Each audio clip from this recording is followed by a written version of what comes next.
Michael Bruce Ross, born on July 26, 1959. Death, May 13, 2005. Number of victims, 8. Date of murders, 1981 to 1984. Date of arrest, July 28, 1984. Reason for murder, rape. Conviction, the death penalty. Executed on May 13, 2005. There are opportunistic murderers and meticulous murderers, and Michael Bruce Ross falls in the latter. His infamy spreads wide, so much so that he has gained many nicknames such as the Egg Man and the Roadside Killer. This led him to be the first person to be executed in Connecticut since 1960 and the last, as the state has since repealed the death penalty. Michael Bruce Ross had a troubled childhood like many serial killers in CT. He was the firstborn of 4 children in Hartford, the most dangerous place in Connecticut.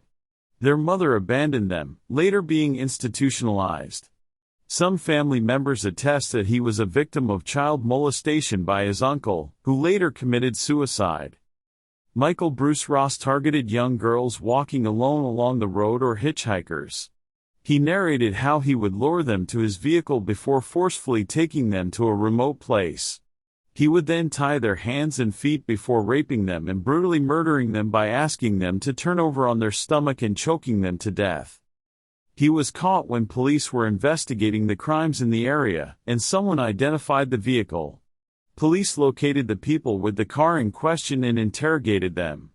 Michael Bruce Ross was one of these people, and he admitted to the murders in Connecticut after interrogation.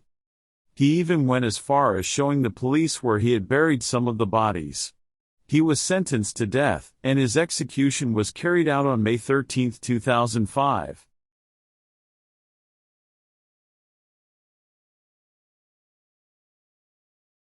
Emmanuel Lovell Webb, born in 1966. Death, still alive.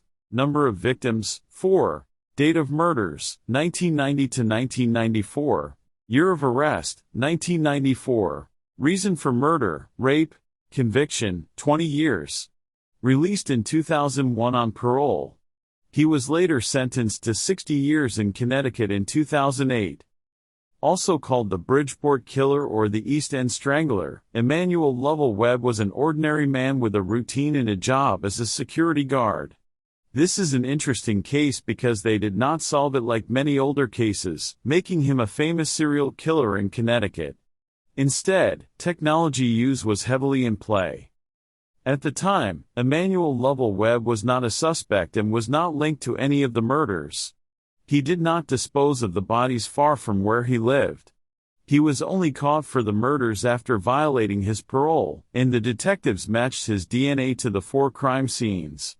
He was sentenced to 20 years in 1994 after pleading to the lesser charge of manslaughter and was released in 2001 on parole but was later arrested for violating his parole. And it is the second arrest that led to him being identified as the murderer of the 4 women. The police say that after re-examining evidence of 2 similar murders in Connecticut and sending DNA samples to the FBI for further investigations, there was a hit with Emmanuel Lovell Webb's DNA being found in both crime scenes.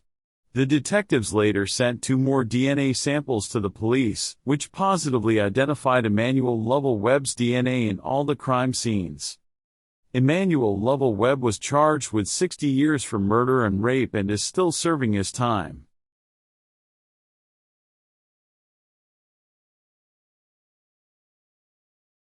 LORNE Joe ACQUIN, born on March 21, 1950. Death, July 2015. Number of murders, 9. Date of murder, July 22, 1977. Date of arrest, July 23, 1977. Reason for murder, revenge. Conviction, 25 years for each murder and 20 for arson. Tellingly, this is still the worst mass murder case in the history of Connecticut. ACQUIN may not be termed a Connecticut serial killer per se, but as a mass murderer, we still thought we should add him to this list because of the sheer gruesomeness of his crimes. He is termed a mass murderer because he did all the killings in one night compared to the time frame taken by serial killers. ACQUIN killed his foster brother's wife, her 7 children, and their niece. He tied them up and beat them to death with a tire iron. After killing the family, he set the house on fire to bury the evidence before escaping the crime scene. The next day the police took statements from about 100 people, including the deceased's husband. ACQUIN was called in for questioning, where he admitted to the horrifying murders. The 27-year-old was sentenced to 25 years for each murder and another 20 for arson.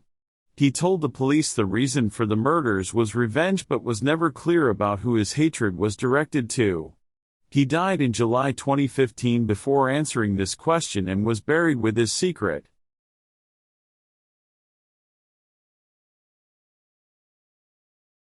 Matthew Beck, born in 1963, death March 6, 1998, number of murders 4, date of murder March 6, 1998, date of arrest killed himself, reason for murder employer revenge, conviction killed himself.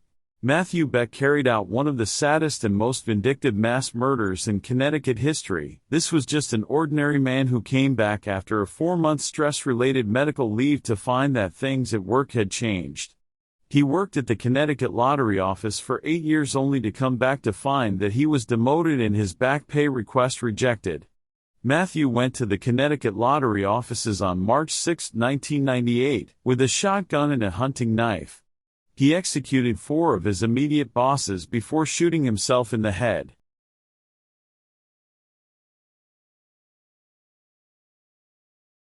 Robert Frederick Carr III, born in 1943, death July 6, 2007, number of murders 4, date of murder 1972 to 1976, date of arrest 1976, reason for murder rape, conviction 1,400 years, life imprisonment. Perhaps not a well-known serial killer in most parts of the world apart from Connecticut. But the residents and families of people living in the area may never forget the name Robert Frederick Carr III. He admitted to being born evil to the police after he was caught by accident by a police officer attempting to rape a housewife. After he was arrested, he admitted to the rape and murder of 11-year-olds Todd Payton and Mark Wilson and 16-year-old Tammy Ruth Huntley before the body of 21-year-old Rhonda Holloway was found. He also admitted to raping almost a dozen girls and boys. A 3-bench judge panel sentenced him to 1,400 years in jail for sexual predatory rape and murder. He died in prison on July 6, 2007.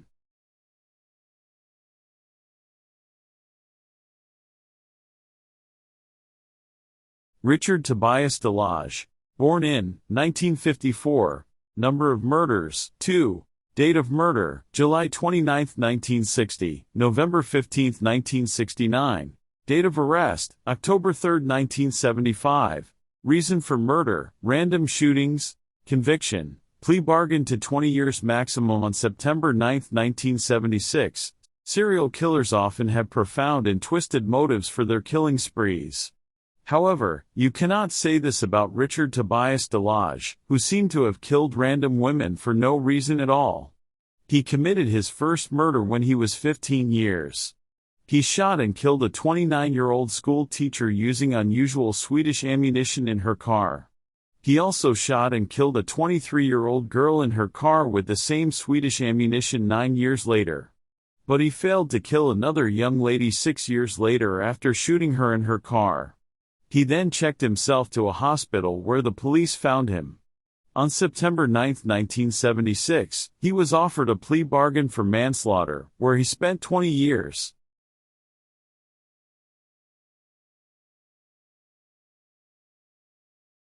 Geoffrey Kent Ferguson, born in 1951, death, committed suicide in prison on May 7, 2003, number of murders 5, date of murder April 18, 1995, date of arrest 2 days later, reason for murder rent dispute, conviction, life in prison is without a possibility of parole. In 1998, Geoffrey Kent Ferguson had several rent disputes with 3 of his tenants at his Reading, Connecticut house. He had threatened them severally that he would take action if they were late for rent again. On April 18, 1995, he snapped and went to the house with a gun to the property, where he shot his 3 tenants and 2 of their friends. He then set the house ablaze and escaped. However, one of the victims survived and crawled out before telling the first response team that Geoffrey Kent Ferguson did it. Geoffrey Kent Ferguson was arrested 2 days after and later convicted with life in prison without a possibility of parole in 1998. He committed suicide in his cell on May 7, 2003, after spending about 4 years behind bars.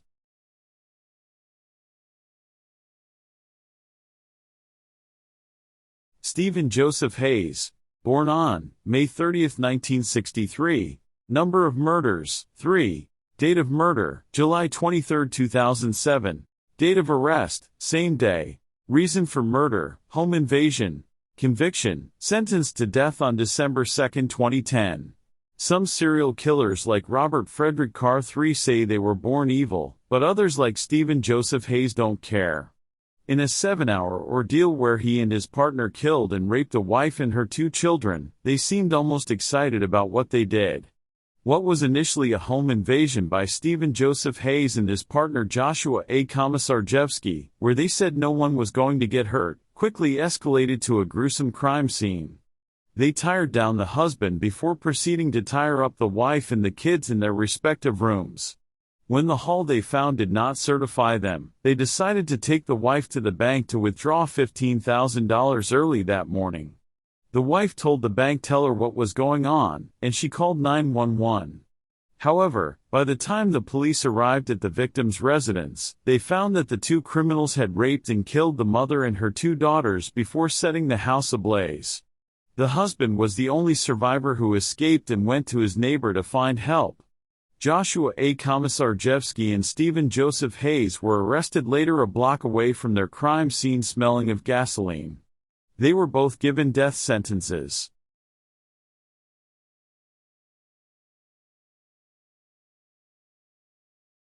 Matthew Stephen Johnson, born in 1963, number of murders, 3+, date of murder, 2000 to 2001. Date of arrest, January 13, 2002. Reason for murder, drug-related. Conviction, 3 life sentences. Matthew Stephen Johnson was only caught due to DNA evidence from the cold case unit in Connecticut. All his murders were done in a 1-mile radius of Asylum Hill in Connecticut, but all the cases went cold due to lack of evidence. After his arrest and sentencing, Matthew Stephen Johnson has continued to deny any involvement in the murders even though his DNA was found on all 3 victims. The Supreme Court denied his appeal, and he is still serving his sentence. Please like, comment and subscribe to my channel. Feel free to share my videos and hit the notification bell so you know when my next video comes out, and as always, thank you for watching and come back again.